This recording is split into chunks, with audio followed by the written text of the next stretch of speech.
Здравейте, мили момичета и дами! Това е първото видео от продължението на темата 5 причини да нямаме душевен мир. Днес ще говорим за обременността, която носим от родителите си. Някога чудили ли сте се, щом собствената ми майка или баща не са ме обичали истински, значи ли това, че не съм достойна за любов? Този въпрос често живее в сърцата на много жени.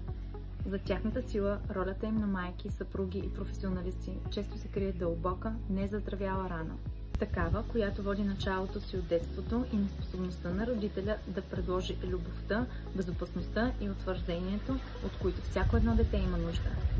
Когато майката не се вълнува от чувствата на детето си, прекалено е критична или използва детето си, за да задоволи собствените си емоционални нужди, или когато бащата не се намесва в развитието на детето си, не поема отговорност за него или пък се отнася твърде строго. Посланието, което едно младо момиче усвоява, не е родителите ми сигурно са били наранени, затова се държат така, а по-скоро е нещо сигурно не е наред с мен. Аз също съм минала през такива мисли и зная, че подобни лъжи се вкореняват в душата ни и се превръщат в основа, върху която ние несъзнателно започваме да надграждаме. Момичето в нас може да порасне, превръщайки се в прекалено отговорно или в постоянно опитващо се да спечели внимание и любов. Или може да се отдръпне емоционално, отказвайки да се довери на някого с вътрешния си свят. Може вместо да копне за обичта на съпруга си или прегръдката на детето си, тя да копне за една грижовна фигура, която всъщност никога не е имала. Миналото замества настоящето и тя всъщност се страхува да не повтори същите модели, които са я наранили. Но тази рана, макар и дълбока, е възможно да бъде изцелена. Изцелението започва, когато една жена намери смелостта да каже истината за своята история, да спре да омаловажава случилото се в нейния живот и вместо това да го назове с ясни имена и състрадание. Оттам тя започва процеса на преобразяване на вътрешното си аз. Започва да се учи да бъде човека, който винаги е искала да стане. Има няколко етапа, през които се преминава, за да се случи този процес. В началото започваме да изричаме думи на любов и нежност към себе си всеки ден.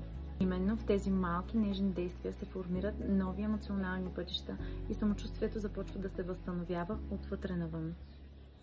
Вторият етап е анализирането на нашите ценности. Кое е добро и кое е правилно и кое трябва да променим в нашия характер и в нашите навици, за да започнем да осъзнаваме колко сме ценни. Именно осъзнаването на нашата стойност, това е ключовото. И това може да се случи единствено когато осъзнаем с колко голяма любов всъщност ни е създал Бог. Само чрез истинска, искрена молитва, насочена към Бога, това може да се случи. Тогава всяка една от нас осъзнава, че тя всъщност никога не е била отхвърляна или изоставена. Нашият Създател е бил винаги там. Знаейки всичко това, нашата стойност се утвърждава, душата ни се утешава и трудният процес по изцеление започва да става все по-лек. Сега вече цикълът се прекъсва и се поставят нови стандарти за това как изглежда любовта в семейството. Ставаме способни да формираме ново наследство, не такова оформено от рани, а оформени от мъдрост. Така че, скъпи мои, неспособността на родителите ви не определя вашата стойност. Мнението на другите хора не определя вашата стойност. Всяка една от вас е съвършено направена по Божия образ и подобие и всяка една от вас има мисия и цел на тази земя. Стига да искате, вие можете да започнете това пътуване сега. Пишете ми в коментар какво мислите и ме последвайте, за да не изпуснете следващите ми видеа.